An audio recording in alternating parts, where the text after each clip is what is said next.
ಮುಂದಿನ ದಿನಗಳಲ್ಲಿ ತೆಗೆದುಕೊಳ್ಳಬಹುದಾದ ಸ್ವರೂಪ ಏನು ಅನ್ನೋದು ಸದ್ಯಕ್ಕೆ ಕ್ಲಾರಿಟಿ ಸಿಗ್ತಾ ಇಲ್ಲ. 4ನೇ ತಾರೀಕು ಒಂದು ಕ್ಲಾರಿಟಿ ಸಿಗಬಹುದು ಅಂತೀರಿ ನೀವು. ರಿಸಲ್ಟ್ ಬಂದ ನಂತರ ರಿಸಲ್ಟ್ ಏನಾಗುತ್ತೆ ದಾವಣಗೆರೆ ದಕ್ಷಿಣದ್ದು ಅನ್ನುವುದರ ಆಧಾರದ ಮೇಲೆ ಮುಂದೇನು ಅನ್ನೋದು ಗೊತ್ತಾಗತ್ತೆ.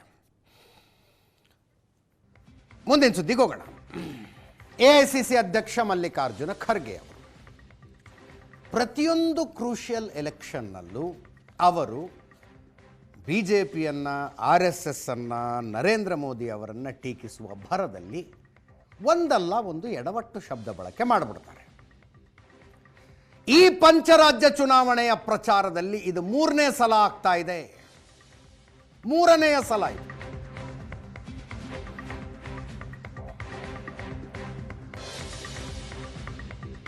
ಪ್ರಧಾನಿ ನರೇಂದ್ರ ಮೋದಿಗೆ ಭಯೋತ್ಪಾದಕ ಅಂದ್ರು ಮಲ್ಲಿಕಾರ್ಜುನ ಖರ್ಗೆ.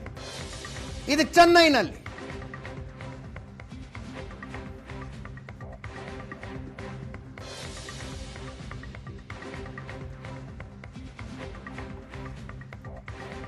ಕೇರಳದಲ್ಲಿ ಪ್ರಚಾರ ಮಾಡುವಾಗ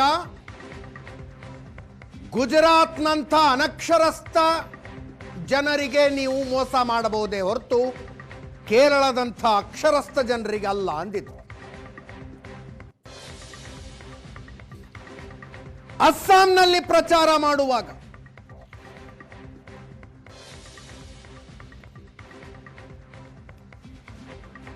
ಒಂದು ವಿಷಸರ್ಪ ನಿಮ್ಮ ಹತ್ರ ಬಂದ್ರೆ ನೀವು ನಮಾಜ್ ಮಾಡ್ತಾ ಇದ್ರು, ನಮಾಜ್ ಬಿಟ್ಟು ಆ ವಿಷಸರ್ಪವನ್ನ ಕೊಲ್ಲಿ ಅಂತ ಕುರಾನ್ ಹೇಳುತ್ತೆ. RSS BJP ಅವರು ವಿಷಸರ್ಪಗಳು ಕೊಲ್ರಿ ಅಂದ್ರು. ಈಗ ತಮಿಳುನಾಡಿನ ಪ್ರಚಾರದಲ್ಲಿ ಮೋದಿ ಜೊತೆ AIADMK ಹೆಂಗ ಕೈ ಜೋಡಿಸ್ತು? ಮೋದಿ ಒಬ್ಬ ಭಯೋತ್ಪಾದಕ, ಮೋದಿಗೆ ಸಮಾನತೆಯಲ್ಲಿ ನಂಬಿಕೆ ಇಲ್ಲ, ಆತನ ಪಕ್ಷಕ್ಕೆ ಸಮಾನತೆ ಮತ್ತು ನ್ಯಾಯದ ಮೇಲೆ ನಂಬಿಕೆ ಇಲ್ಲ ಅಂದ್ರು.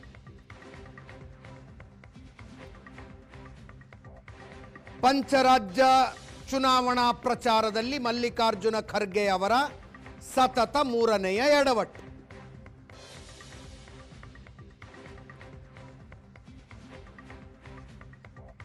Can they join with Modi, who is a terrorist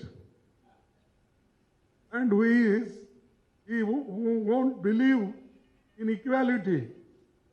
His party won't believe in equality and justice. And these people are joining with them. It means that they are weakening democracy, they are weakening the philosophy of Annadurai, Kamaraj, Periyar and Kalingar and Baba Saheb Ambedkar.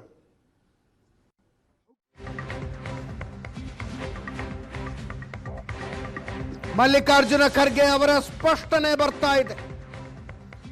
Modi ಜನರನ್ನ ಭಯಪಡಿಸ್ತಿದ್ದಾರೆ ಅನ್ನೋ ಅರ್ಥದಲ್ಲಿ ಹೇಳಿಕೆ ನೀಡಿದ್ದೆ, ಭಯೋತ್ಪಾದಕ ಅಂತ ಕರೆದಿಲ್ಲ ಅಂತ.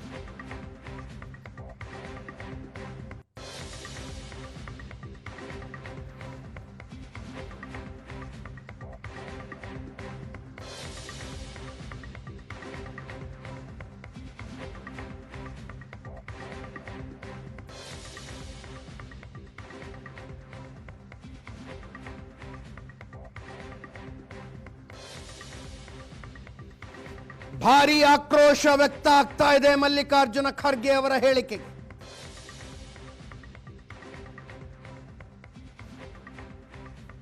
ಮಾಜಿ ಮುಖ್ಯಮಂತ್ರಿ ಯಡಿಯೂರಪ್ಪನವರ ಟ್ವೀಟ್, ಇದು ದುರಹಂಕಾರದ ಪರಮಾವಧಿ ಅಂತ.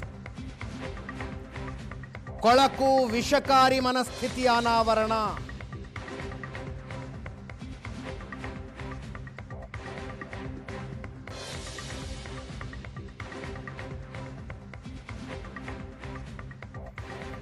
ಮೋದಿ ಮೇಲೆ ದೇಶದ ಜನ ವಿಶ್ವಾಸವಿಟ್ಟು 3ನೇ ಬಾರಿಗೆ ಪ್ರಧಾನಿ ಮಾಡಿದ್ದಾರೆ. ಅವರನ್ನು ಅವಮಾನಿಸುವುದು ಭಾರತೀಯರನ್ನು ಅವಮಾನಿಸಿದಂತೆ. ಚುನಾವಣೆ ಬಂದಾಗಲೆಲ್ಲ ಇಂಥ ಕೀಳು ಹೇಳಿಕೆ ನೀಡ್ತಾನೆ ಬಂದಿದ್ದಾರೆ. ಜನ ನಿಮಗೆ ಪಾಠ ಕಲಿಸಿದ್ರು ತಿದ್ದುಕೊಳ್ಳದೆ ಅಹಂಕಾರದಿಂದ ವರ್ತಿಸ್ತೀರಿ. ಬೇಜವಾಬ್ದಾರಿಯ ಹೇಳಿಕೆಗೆ ಕೂಡಲೇ ಕ್ಷಮೆ ಕೇಳಿ ಅಂತ ಮಾಜಿ ಮುಖ್ಯಮಂತ್ರಿ BS ಯಡಿಯೂರಪ್ಪನವರ ಟ್ವೀಟ್.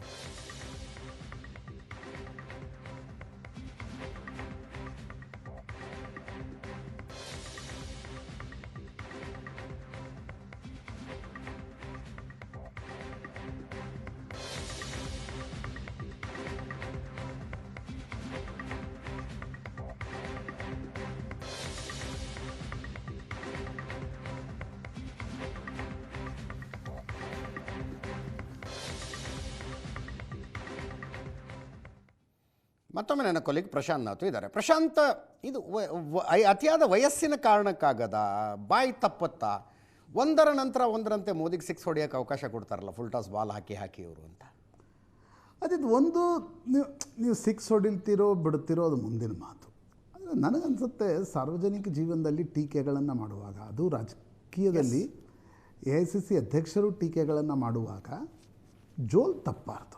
ಅಂದರೆ ನೀವು ಮಾತೇನಾಡ್ತೀರಿ, ಖರ್ಗೆ ಅವರ ವಯಸ್ಸಿಗೆ, ಖರ್ಗೆ ಅವರ ಅನುಭವಕ್ಕೆ, ಅವರು ಬೆಳೆದು ಬಂದ ದಾರಿಗೆ ಸೂಕ್ತವಾದ ಹೇಳಿಕೆ. ಖರ್ಗೆ ಅವರು ಹೆಡ್ಲೈನ್ಸ್ ಗ್ರ್ಯಾಬಿಂಗ್ ರಾಜಕಾರಣಿ ಅಲ್ಲ. ತುಂಬ ತಳಮಟ್ಟದಿಂದ ಬಂದಿದ್ದಾರೆ. ಏನೇ ಮಾತಾಡಿದ್ರು ಒಂದು ತಯಾರಿಯಿಂದ ಮಾತಾಡ್ತಾರೆ. ಆಮೇಲೆ ಅವ್ರಿಗೆ ತನ್ನದೇ ಆಗಿರ್ತಕ್ಕಂಥ ಒಂದು ವರ್ಚಸ್ಸಿದೆ, ಅಧ್ಯಯನ ಇದೆ, ಪರಿಶ್ರಮ ಇದೆ. ಹೀಗಾಗಿ ಮಲ್ಲಿಕಾರ್ಜುನ್ ಖರ್ಗೆ ಅವರು ಮಾತನಾಡ್ತಕ್ಕಂಥ ಈಗ ನೋಡಿ, ನಮ್ಮ ವಯಸ್ಸಿಗೆ ನಾವು ಕುಳಿತುಕೊಂಡು ಮಲ್ಲಿಕಾರ್ಜುನ್ ಖರ್ಗೆ ಅವರಿಗೆ ಸಾರ್ವಜನಿಕವಾಗಿ ಏನೋ ಕಿವಿ ಮಾತನ್ನು ಹೇಳ್ತಕ್ಕಂಥ ಪರಿಸ್ಥಿತಿ ಉದ್ಭವ ಆಗಲ್ಲ. ತುಂಬ ಹಿರಿಯರು. ಆದರೆ ಈ ರೀತಿ ಮಾತನಾಡುವಾಗ ಇದರಿಂದ ಏನಾಗುತ್ತೆ? ಇದರಿಂದ BJPಯವರು ನಿಮಗೇನಂದ್ರು ಅದು ಮಾಫ್ ಆಗುತ್ತೆ. ಹೌದು. ವಿರೋಧ ಪಕ್ಷಗಳು ಟೀಕೆಗಳನ್ನು ಮಾಡ್ತಕ್ಕಂಥ ಸಂದರ್ಭದಲ್ಲಿ ಇನ್ನಷ್ಟು ಜಾಗರೂಕತೆಯಿಂದ, ಜವಾಬ್ದಾರಿಯಿಂದ ಟೀಕೆಗಳನ್ನು ಮಾಡಿದಾಗ, ಟೀಕೆಗಳನ್ನು ಮಾಡಬೇಡಿ ಅನ್ನೋದು ಯಾರೂ ಹೇಳಲ್ಲ. ಪ್ರಜಾಪ್ರಭುತ್ವದಲ್ಲಿ ಟೀಕೆಗಳು ಬಹಳ ಮುಖ್ಯ, ಟೀಕೆ ಟಿಪ್ಪಣಿಗಳು. ಆದರೆ ನೀವು ಭಾಷೆಯ ಬಳಕೆಯ ಬಗ್ಗೆ ಏನೋ ಅರ್ಥ ಬರುವ ರೀತಿ ಮಾತನಾಡಿದರೆ ಅದೇ ಟ್ರೋಲ್ ಆಗತ್ತೆ ಹೊರತು, ಅದೇ ಚರ್ಚೆ ಆಗತ್ತೆ ಹೊರತು, ನೀವು ಯಾಕಕ್ಕೋಸ್ಕರ ಟೀಕೆಗಳನ್ನು ಮಾಡಿದ್ರಿ, ಯಾವ ಕಾರಣಕ್ಕೋಸ್ಕರ ಟೀಕೆ ಮಾಡಿದ್ರಿ, ಅದು ಪಕ್ಕಕ್ಕೆ ಸರಿಯತ್ತೆ. ಅಲ್ಲ, ಒಂದು ಎಲೆಕ್ಷನ್ 3 ಸಲ ಆಗ್ತಾ ಇದೆ ಇಂಥದ್ದು ಅಂತ. ಒಬ್ಬ ಮಲ್ಲಿಕಾರ್ಜುನ್ ಖರ್ಗೆ ಅವರು 3ನೇ ಸಲ ಆಯಿತು. ಕೇರಳದಲ್ಲೊಂದು, ಅಸ್ಸಾಂನಲ್ಲೊಂದು, ತಮಿಳುನಾಡಿನಲ್ಲಿ. ಅಲ್ಲ, ಇದು ಅಂತಿಮವಾಗಿ ಈಗ ಮಲ್ಲಿಕಾರ್ಜುನ್ ಖರ್ಗೆ ಅವರೇ ಉತ್ತರವನ್ನು ಕೊಡಬೇಕಾಗತ್ತೆ ಇದಕ್ಕೆ. ಇಲ್ಲಪ್ಪ ನಾನು ಹಿಂಗೆ ಮಾತಾಡೋದು ಅಂತಕ್ಕಂಥದ್ದನ್ನು ಯಾರಾದರೂ ರಾಜಕಾರಣಿ ಹೇಳಿದರೆ ನೀವು ಯಾರನ್ನೂ ಕೂಡ ತಡಿಲಿಕ್ಕೆ ಸಾಧ್ಯ ಇಲ್ಲ. ಆದರೆ ಮಲ್ಲಿಕಾರ್ಜುನ್ ಖರ್ಗೆ ಅವರಂಥ ಒಬ್ಬ ಸೀಸನ್ಡ್ ಪೊಲಿಟಿಷಿಯನ್, ತುಂಬ ಅಂದರೆ ನಾನು ಹತ್ತಿರದಿಂದ ನೋಡಿದ್ದೀನಿ, ತುಂಬ ಗೌರವ ಬರುವ ರೀತಿಯಲ್ಲಿ ಅವರ ಒಂದು ಪೊಲಿಟಿಕ್ಸ್ನ ಹಾದಿಗಳಿವೆ. 1972ರಿಂದ 2008ರವರೆಗೆ ಶಾಸಕರು, 2009ರಿಂದ ಇಲ್ಲಿಯವರೆಗೆ ಸಂಸದರಾಗಿ ಕೆಲಸ ಮಾಡ್ತಿದ್ದಾರೆ, ಕೇಂದ್ರದ ಸಚಿವರು, AICC ಅಧ್ಯಕ್ಷರು, ಇಲ್ಲಿ ಎಷ್ಟೋ ಖಾತೆಗಳನ್ನು ನಿಭಾಯಿಸಿರ್ತಕ್ಕಂಥವ್ರು. ಯಾಕಂದರೆ ಟೀಕೆ, ಆಮೇಲೆ ನೋಡಿ, ರಾಜ್ಯಸಭೆಯ ವಿರೋಧ ಪಕ್ಷದ ನಾಯಕರಾಗಿ ಮಲ್ಲಿಕಾರ್ಜುನ್ ಖರ್ಗೆ ಅವರು, ಲೋಕಸಭೆಯ ವಿರೋಧ ಪಕ್ಷದ ನಾಯಕರಾಗಿ ಮಲ್ಲಿಕಾರ್ಜುನ್ ಖರ್ಗೆ ಅವರು ಟೀಕೆಗಳನ್ನು ಮಾಡಿದಾಗ ಸರ್ಕಾರವು ಕೂಡ ಒಂದು ಕ್ಷಣ ನೋಡ್ತಾ ಇತ್ತು. ಹೌದು. ಆಗಿರುವ ಸಂದರ್ಭದಲ್ಲಿ ನನಗನ್ಸುತ್ತೆ ಇದೊಂದು ಸ್ವಲ್ಪ ಜೋಲು ತಪ್ಪುವ ಟೀಕೆಗಳೇನಿವೆ ಅಲ್ವಾ, ಇವು ಅನ್ನೆಸೆಸರಿ, ಅನ್ವಾರಂಟೆಡ್. ಮತ್ತು ನನಗನ್ಸುತ್ತೆ ಇದರಿಂದ ಮಲ್ಲಿಕಾರ್ಜುನ್ ಖರ್ಗೆ ಅವರಿಗೆ ಆಗಲಿ ಕಾಂಗ್ರೆಸ್ಗಾಗಲಿ ಏನಾದರೂ ಲಾಭ ಆಗುವಂತಿದ್ರೆ ಮಾತ್ರ. ಏನೂ ಇಲ್ಲ. ಸೈದ್ಧಾಂತಿಕವಾಗಿ ನೀವು ಟೀಕೆಗಳನ್ನು ಮಾಡಿ, RSS ಬಗ್ಗೆ ಮಾಡಿ, ನರೇಂದ್ರ ಮೋದಿ ಅವರ ಬಗ್ಗೆ ಮಾಡಿ, ಅಮಿತ್ ಶಾ ಬಗ್ಗೆ ಮಾಡಿ, ಲೆಫ್ಟಿಗೆ ಹೋಗಿ ಪಿನರಾಯಿ ವಿಜಯನ್ ವಿರುದ್ಧವೂ ಮಾಡಿ. ಆದರೆ ಮಾತಿನ ಮತ್ತು ಭಾಷೆಯ ಬಳಕೆಯಲ್ಲಿ ಸ್ವಲ್ಪ ಮಟ್ಟಿಗೆ ಶಾಲೀನತೆಯನ್ನು ಕಾಪಾಡ್ಕೊಳ್ಬೇಕಂತ. ಇಲ್ಲಾಂದರೆ ಏನಾಗುತ್ತೆ ಅಂದರೆ, ನೀವು ಬಿದ್ದರೆ ಅವರು ಬಿದ್ದರು, ಇವರು ಬಿದ್ದರು, ಎಲ್ಲರೂ ಸೇರಿ ಸಾರ್ವಜನಿಕ ಜೀವನವನ್ನು ನಾವು ಇನ್ನಷ್ಟು ಪ್ರಪಾತಕ್ಕೆ ತೆಗೆದುಕೊಂಡು. ಎಸ್.